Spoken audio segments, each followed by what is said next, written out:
All in one, একটা স্লাইডের মধ্যে সবকিছু নিয়ে আসা পসিবল কিনা। আচ্ছা দেখি একটা ঘটনা কিছু নিয়ে আসা যায় কিনা আর কি। আমরা সবকিছু যদি নিয়ে চিন্তা ভাবনা করি, সবকিছু আসলে ওই অ্যানোড ক্যাথোডের মধ্যেই থাকে, সবকিছু অ্যানোড ক্যাথোডের মধ্যেই থাকে, তাই না? অ্যানোড আর ক্যাথোড। অ্যানোড একবার হইতে পারে হচ্ছে পজিটিভ, একবার হইতে পারে হচ্ছে নেগেটিভ। অ্যানোড একবার হইতে পারে হচ্ছে নেগেটিভ, ক্যাথোড হইতে পারে পজিটিভ। কোনটা কোথায়? নেগেটিভ যখন হয় এটা হচ্ছে আমাদের কাছে ইলেকট্রোকেমিক্যাল সেল, এটা হচ্ছে কেমিক্যাল সেল। এটা যখন হয় এটা হচ্ছে আমাদের কাছে ইলেকট্রোলাইটিক সেল, ইলেকট্রোলাইটিক সেল। বুঝছো? তাহলে এটা বুঝছি, এটা ঘটনাটা এরকম ছিল, এটা বুঝছি। আবার সেম জিনিসটা এখানেও আছে, এটা বুঝছি। এখন এখানে ইলেকট্রোকেমিক্যাল সেল যেটা, আর এইখান থেকে এইদিকে যখন আমরা পড়াশোনা করলাম তখন আমরা এখান থেকে পড়তে গিয়ে একটা পড়াশোনা করছি হচ্ছে পরিবাহী নিয়ে পড়াশোনা করছি, পরিবাহী। দেন পরিবাহীর মধ্যে পড়াশোনা করতে গিয়ে পরিবাহিতা নিয়ে পড়াশোনা করছি, পরিবাহিতা পড়াশোনা করতে গিয়ে আমরা কি পাইছি? আমরা হচ্ছে কাটাপ্পা পাইছি, আমরা এখান থেকে হচ্ছে ল্যামডা পাইছি, আমরা এখানে ল্যামডা 2 ধরনের পাইছি। সবগুলো ইকুয়েশনগুলো আমরা বের করে নিয়েছিলাম আর কি এখান থেকে, তাই না? পরিবাহী পড়তে গিয়ে আমরা একটা পরিবাহী নিয়ে বেশি কথাবার্তা বলছি, সেটা হচ্ছে আয়নিক পরিবাহী নিয়ে কথাবার্তা বলছি। আয়নিক পরিবাহী নিয়ে কথাবার্তা বলতে গিয়ে আমরা সেখান থেকে ফ্যারাডের লতে গিয়েছিলাম, ফ্যারাডের সূত্রতে গেছিলাম। তো ফ্যারাডের সূত্র যেটা ছিল সেখান থেকে আমরা আবার ডাব্লু সমান এমআইটি, হ্যাঁ, এমআইটি ডিভাইডেড বাই ইএফ এখান থেকে পড়াশোনা করছি। যথেষ্ট পরিমাণে ম্যাথ এখানে সলভ করছি আর কি। করার পরে আমাদের এইখানে আর তেমন কিছু পড়াশোনা ছিল না, বুঝছো? এই কোর্সটাও ছিল না। কিন্তু আমরা এখান থেকে ইলেকট্রোলাইটিক সেলের এখান থেকে একটা ঘটনা এখান থেকে বের করে নিয়ে আসছিলাম। সেটা কি? আমাদের এখান থেকে ইলেকট্রোলাইট থাকে, ওই ইলেকট্রোলাইট যেটা থাকে, ইলেকট্রোলাইটের উপর ভিত্তি করে আমরা কেমিক্যাল এনার্জিগুলো পাই। ধরো যদি আমরা সোডিয়াম ক্লোরাইড লিকুইড দিই তখন আমরা পাইছিলাম হচ্ছে সোডিয়াম ধাতু পাইছিলাম, ক্লোরিন গ্যাস পাইছি। সোডিয়াম ক্লোরাইড যখন আমরা ডাইলুট অবস্থা দিলাম তখন আমরা ওইখান থেকে হাইড্রোজেন গ্যাস এবং অক্সিজেন গ্যাস পাইলাম। সোডিয়াম ক্লোরাইড যখন আমরা ব্রাইন দিলাম তখন আমরা হচ্ছে এখান থেকে হাইড্রোজেন গ্যাস পাইলাম, আমরা এখান থেকে ক্লোরিন গ্যাস পাইলাম, আমরা এখানে সোডিয়াম হাইড্রোক্সাইডটা পাইলাম, এই অবস্থাটা পাইলাম, তাই না? এরকম ঘটনাগুলো আমরা ওই পাশে পড়ে ফেলছি। এবার আমরা যখন ফার্দার এদিকে আসলাম ইলেকট্রোকেমিক্যাল সেলের মধ্যে, এখানে এসে দেখলাম এখানে হচ্ছে হাফ সেল বলে একটা কথাবার্তা আছে, হাফ সেলটা 5 টাইপস ছিল, 5টা টাইপস আমরা সুন্দরভাবে পড়ে ফেললাম। পড়ার পরে তাদের নোটেশনগুলো আমরা দেখলাম, দেখার পরে হচ্ছে আমরা ইন টোটালি সেল নোটেশন নিয়ে কথাবার্তা বললাম। As for the example, zinc থেকে জিঙ্ক 2+ 2টা দাগ, কপার 2+ থেকে কপার 1টা দাগ। দেখছেন এরকম? সো 2টা দাগ মানে কি বুঝাইছে এটা নিয়ে আমরা কথাবার্তা বলছিলাম, যথেষ্ট সুন্দরভাবে কথাবার্তাগুলো বুঝাই বলছি আর কি এটা। তারপরে এখান থেকে ইলেকট্রোকেমিক্যাল সেল থেকে আমরা সেল পোটেনশিয়াল বের করতে গেলাম। সেল পোটেনশিয়াল বের করে কেমনে? ই দিয়ে তার উপরে সুন্দর একটা গোল্লা দিয়ে এটা বের করে। আবার এটার মধ্যে ঝামেলা হইলো ই দিয়ে সুন্দরভাবে গোল্লা না দিয়ে বের করা। এই কাজটা করতে গেলে আমাদের নার্নস ইকুয়েশনের দরকার পড়তেছিল, আমরা সেটা করলাম। নার্নস ইকুয়েশন করা যখন শেষ করছি, পড়তেছি সব শেষ, এখানে গিয়ে দেখলাম যে এখানে একটা ব্যাপার দেখলাম, পাত্রে রাখা যাবে কিনা, পাত্রে রাখা যাবে কিনা, এইটা নিয়ে সুন্দর একটা পড়াশোনা আমরা করছি। আমরা দেখতেছিলাম এইটা নিয়েই বেশি প্রশ্নগুলো আসে। আচ্ছা, এটা নিয়েও পড়াশোনা শেষ। দেন আমরা মজার ব্যাপারে একটা চলে গেছি, আমরা হচ্ছে এই চ্যাপ্টারটার অ্যাপ্লিকেশন নিয়ে কথা বলছি। এই চ্যাপ্টারে যে পড়লাম এত কিছু নিয়ে, সেটার অ্যাপ্লিকেশনগুলো কোথায়? অ্যাপ্লিকেশন হচ্ছে ব্যাটারিতে গিয়ে অ্যাপ্লিকেশনটা আসতেছে। ব্যাটারির মধ্যে 2 ভাগে ভাগ করছি, একটা হচ্ছে রিচার্জেবল ব্যাটারি আর একটা হচ্ছে নন রিচার্জেবল ব্যাটারি। রিচার্জেবল ব্যাটারির মধ্যে লেড স্টোরেজ ব্যাটারি, আবার লিথিয়াম আয়ন ব্যাটারি নিয়ে কথাবার্তা বলছি। নন রিচার্জেবল ব্যাটারির মধ্যে আমরা রাইসেল নিয়ে কথাবার্তা বলছি, বুঝছো?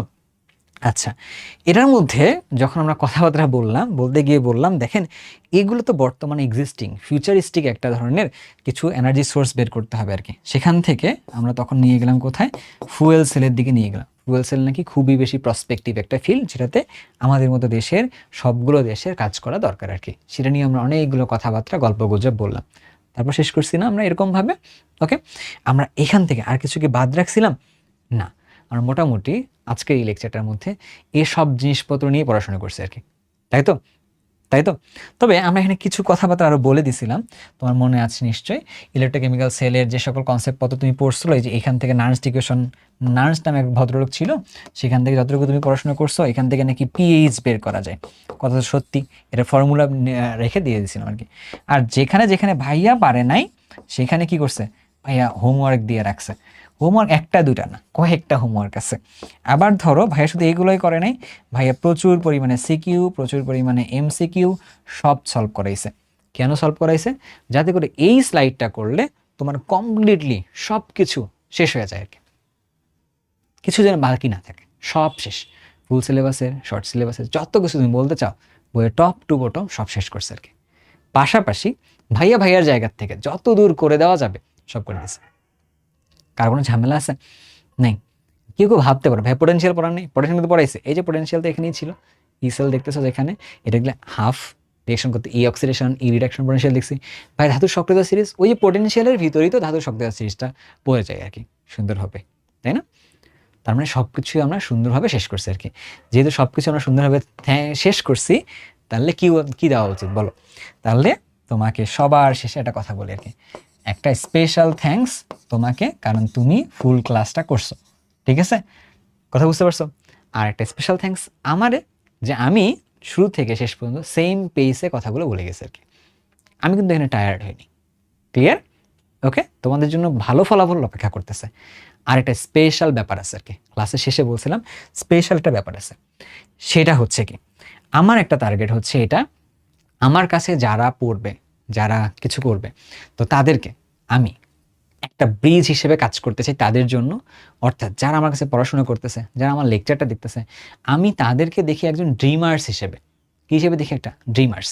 তার ড্রিমটা অনেক বড়, কিন্তু এই ড্রিমটাকে ডুয়ার্সে, মানে ডুতে কনভার্ট করতে হবে, তাকে তো কাজ করতে হবে। অর্থাৎ ড্রিমার্সদেরকে ডুয়ার্সে কনভার্ট করতে হবে। এটাই হচ্ছে অক্সিকে যখন আমি শুরু করি তখন আমার মোটো ছিল আসলে এটা। তো এই কাজটা একদিনে হয় না, একটা লেকচার দিয়ে হয় না, একটা কথা বললে আসলে হয় না। এটা একটা প্রসেস, যে প্রসেস দিয়ে তুমি ড্রিমার্স থেকে ডুয়ার্সে পরিণত হবে। তার মানে আমি তোমার কাছে একটা ব্রিজ হিসেবে কানেক্টেড থাকবো। তো আমার কাছে মনে হলো, যেহেতু আমরা একটা এই পুরো ওয়ান শটটা বা কেম শটটাকে, কেম শট এটা 2.0, আর ওয়ান শট তো তোমার পরিচিত, তাই বলে দিচ্ছি। তো এই ফুল ওয়ান শটটা 10টা লেকচার, এই 10টা চ্যাপ্টারে 10টা লেকচার, এই 10টা লেকচারে আমি তোমাকে এই মানুষটা তৈরি করার জন্য ছোট ছোট কিছু টুলস দিব আর কি, যে টুলসগুলো দিয়ে তুমি একজন যোগ্যতা সম্পন্ন মানুষ হতে পারবা। অ্যান্ড এই টুলসগুলা আমি লিখে দিব না, যে 1 2 3 4 5 6 লিখে দিব না আর কি। এটা কোথায় থাকবে? ক্লাসের ভিতরেই থাকবে। তুমি ক্লাসের ভিতরে খেয়াল করে দেখবা ভাইয়া অনেকগুলো কথা বলছে, ঠিক আছে? একটা সিঙ্গেল কথাও তোমার জন্য খারাপ ছিল না, একটা সিঙ্গেল কথাও তোমার গ্রোথের জন্য খারাপ ছিল না আর কি। প্রত্যেকটা কথা, প্রত্যেকটা কিছু তুমি সবার সাথে শেয়ার করতে পারো, কারণ এই জিনিসগুলো তোমাকে অলওয়েজ মোটিভেটেড রাখবে তোমার পরের ধাপটা আনলক করার জন্য। বুঝতে পারছো? যেহেতু তুমি একজন ড্রিমার্স, যেহেতু তুমি একজন ড্রিমার্স, তুমি একজন ড্রিমার্স, তাহলে তোমার এই ড্রিমটাকে সত্যি করার উপায়টা কি জানো? তোমার কাছে একটার পর একটা স্টেপ শুধুমাত্র হচ্ছে আনলক করতে হবে, কনসিস্টেন্সির সাথে আগায় যেতে হবে আর কি, ট্রাই করে যেতে হবে। তো এই ট্রাই করার জন্য আমি যখন লেকচারটা নিচ্ছিলাম, লেকচারের ফাঁকে ফাঁকে ওই কথাগুলো যোগ করে দিচ্ছিলাম। তো আমি দেখো, একজন যোগ্যতা সম্পন্ন মানুষ হওয়া, একজন যোগ্যতা সম্পন্ন মানুষ হওয়া, বি কেয়ারফুল, এই কাজটা করার জন্য কিন্তু কোনো বাই দ্য বুক ল নাই, এটা করো তুমি যোগ্যতা সম্পন্ন মানুষ হবা, না, নাই, কোনো ডেফিনেশন নেই। এটা তোমার নিজেকে ওই আর্টসটা ফিল করতে হবে, এটা অটোমেটিক তোমার ক্যারেক্টারের সাথে একটা ব্লেন্ড হয়ে যাবে। আমি চাই আমি যেন ওইভাবে লেকচারটা নিতে পারি, আমি যেন ওইভাবে কথা বলতে পারি, আল্লাহ পাক যেন আমার মুখ থেকে ওই সকল কথা বের করতে পারেন, যা কিনা তোমাদের এই সুন্দর স্বপ্ন যেগুলো আছে, এই স্বপ্নগুলোকে পরবর্তী সুন্দর একটা কাজে রূপদান করতে পারে আর কি। বুঝতে পারছো? আমি সেই জন্যই কাজ করার জন্য কাজটা করতেছি। প্রত্যেকটা লেকচারে এটা থাকবে। তো তোমাদের কাছে রিকোয়েস্ট, তোমরা আজকে ক্লাসে এরকম কোন কোন জিনিসগুলো খুঁজে পাইছো যা কিনা একজন যোগ্যতা সম্পন্ন মানুষ তৈরি করার জন্য তোমার জন্য এলিমেন্ট হিসেবে কাজ করবে, তুমি যেটা সুন্দরভাবে লিখে এই পোস্টের এই ভিডিওটার কমেন্টের মধ্যে দিয়ে রাখতে পারো আর কি। তাহলে হয়তো কোনো একদিন আমিও দেখতে পারবো এটাকে আমাকেও টিউনে রাখতে হবে। টিউন করতে হয়, কিন্তু একজন যোগ্যতা সম্পন্ন মানুষ হওয়ার জন্য কী করতে হয়, নিজেকে অলওয়েজ টিউন করতে হয়। But be careful. একটা কথা বলি, যোগ্যতা সম্পন্ন মানুষের অনেকগুলো গুণ আছে, তার মধ্যে একটা গুণ তোমার আজকের লেকচারে বলি, 10টা ক্লাসে 10টা গুণের কথা বলবো। সেটা হলো এই সকল মানুষ যারা না, তারা লস মেনে নিতে পারে। হ্যাঁ, তারা লস মেনে নিতে পারে, কিন্তু ওই সকল মানুষ না লাই মেনে নিতে পারে না। তারা লস মেনে নিতে পারে, বলছে কি তারা লাই মেনে নিতে পারে না। বুঝছো? এটা অনেক দামি কথা একটা আর কি। ঠিক আছে? সো এই জন্য তোমার বলবো, তুমি আস্তে আস্তে নিজেকে সুন্দরভাবে গড়ে তোলো।